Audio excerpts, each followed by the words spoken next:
మా దేవుళ్ళని ఇప్పుడు నేను వాళ్ళని బతిలాడుకోగా నాకు ఒక 3rd floor లో పూజ గది పెట్టారు. దాంట్లో కనీసం నేను అగరబత్తులు వెలిగించి గంట కొట్టాలన్నా కూడా చాలా భయపడేదాన్ని. ఎందుకంటే ఆమె ఆ టైంలో చేసిన నాకు ఆ వ్యాఖ్యల వల్ల ఫస్ట్ నాకు పూజ చేయాలన్నా కూడా దాంట్లో భయమేది.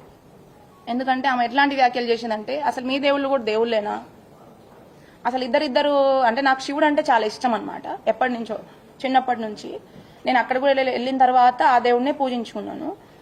ఆ దేవుళ్ళ గురించి కూడా అసలు ఇద్దరిద్దరు వైఫ్లు ఉంటారు, ఇద్దరిద్దరు పిల్లలు ఉంటారు, వాళ్ళకు కూడా అన్ని మనుషుల్లాగానే అన్ని ఉన్నాయి. అసలు వాళ్ళ దేవుళ్ళు ఎట్లయితారమ్మా? ఇప్పుడు నువ్వు పూజ చేసావు, ప్రసాదం పెడితే దేవుడు తినేస్తాడా అని చెప్పి ఇట్లాంటి మాటలు మాట్లాడడం కూడా చాలా తప్పు. ఫస్ట్ థింగ్ ఆమె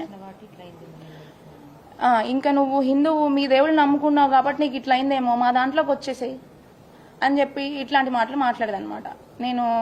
నేను ఎప్పుడు కూడా వాళ్ళ దేవుళ్ళని అయితే నేను తప్పుపట్టలేదు. ఎవరి దేవుడు వాళ్ళకి, ఎవరి దేవుళ్ళు వాళ్ళకే గొప్ప. నేను మీ దేవుడిని రెస్పెక్ట్ చేస్తాను, మీరు మా దేవుడిని కూడా అంతే రెస్పెక్ట్ చేయాలని చెప్పి నేను అనుకునేదాన్ని.